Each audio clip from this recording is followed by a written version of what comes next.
Have you noticed how some people only stay happy with you as long as you play along with their hypocrisy? The moment you speak truth, the moment you stand in integrity, suddenly you are the problem. But here's a secret. Their happiness is not your responsibility. Your energy and time is too powerful to be trapped in their double standards. This episode is about flipping that trap into a compass that points you back to your own alignment. Welcome back to Spark and Hustle, the podcast where we cut through illusions and uncover the truths that give us back our power. I'm your host, Puneet Kaur, and today we're unpacking a harsh reality.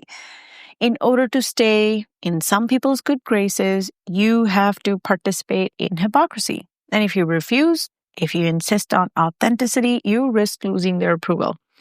But what if we saw that as not a problem, but as proof that you're doing something right, that you've outgrown the performance and are stepping into alignment? Hypocrisy thrives because it's easier than accountability. In families, workplaces, social groups, hypocrisy acts like glue. It maintains comfort while silencing the truth. Think about the family that preaches unconditional love, but withholds affection if you deviate from tradition. Think about the boss who says we're all about innovation, but shuts down every new idea. Their approval relies on you playing the game of silence. Hypocrisy becomes a mask people wear to avoid facing contradictions in themselves. Living with hypocrisy is like carrying an invisible tax. It drains you slowly, but constantly. You find yourself editing your words, calculating your tone, or hiding your truth just to keep the peace. That constant filtering isn't free. It costs you your vitality. It's why so many ambitious, authentic people feel exhausted in environments where hypocrisy dominates. They're being drained, not by worker responsibility, but by the weight of unspoken lies. Here's where the shift happens. Instead of asking, how can I keep them happy? The real question is, what is their demand for hypocrisy costing me? This shift will flip the power dynamic. It takes you out of compliance and puts you back in choice. Every ounce of energy spent maintaining someone else's illusion is energy stolen from your purpose. Refusing to participate in hypocrisy isn't rebellion. It's more like self-preservation. So here's a quick framework for our alignment test. So first you spot it. You spot the hypocrisy. Where are you being asked to live a double standard? At work, in family, or in friendships? Name the cost of it. What is it taking from you? Your peace, your time, your clarity? Flip the power. Ask yourself, if I stopped feeding this hypocrisy, what energy would I get back?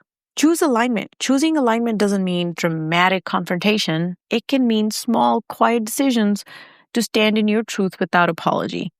Energy and time are the two most valuable currencies we own. Every time you stop subsidizing hypocrisy, you reclaim that currency. That energy can be reinvested in building your dreams, creating something meaningful, healing your body, or deepening authentic relationships. Think about the hours you've spent rehearsing conversations in your head, biting your tongue, or carrying resentment. Imagine redirecting all of that energy into your purpose. That's the return on investment you get from alignment. Let's bring it down to earth. So at work, instead of nodding along to bad decisions, align quietly with the solutions you believe in. Hypocrisy thrives on silence. Authenticity thrives on clarity. At home, families often ask you to keep the peace by swallowing your truth. Boundaries are your shield. You don't have to fight. You just have to stop pretending. Within yourself, sometimes the harshest hypocrisy is internal. You tell yourself, I'm fine, when you're not. You smile when you're breaking. Stop demanding hypocrisy from your own soul.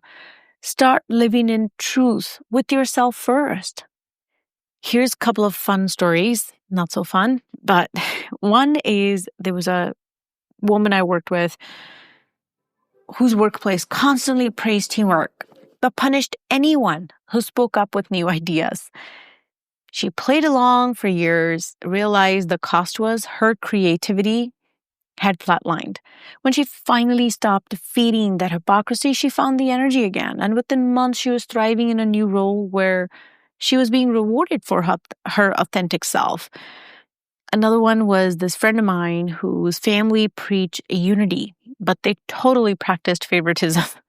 He learned to suppress his voice for peace. When he finally set boundaries, yes, some people resented him, but the peace he gained within himself was worth far more than their approval. Here's an interesting book recommendation called Radical Honesty by Brad Blanton. It's not about reckless truth-telling. It's about the liberation that comes from when you stop participating in hypocrisy, when you stop living by scripts that were once never yours to begin with. Here's the truth. People will only be happy with you if you live inside their hypocrisy box, but you weren't born to be their actor. You were born to be your own author. Stop subsidizing their illusions, reclaim your energy, and watch what happens when your authenticity becomes your superpower. Here are some reflections, okay? Where in your life are you being asked to participate in hypocrisy? What is that hypocrisy costing you emotionally, mentally, spiritually? What energy would you give back if you stopped feeding it? What's one small act of alignment you can take this week? In a nutshell, hypocrisy is a tax you pay with your peace. Alignment is freedom you reclaim with your truth. Thank you for spending your time with me. If this resonated with you and you think somebody would benefit from listening to it, or they need this quick 5-10 minute reminder on how they need to say yes to themselves and no to the hypocrisy, then please share it with them. And stay bold, stay soft, and keep going.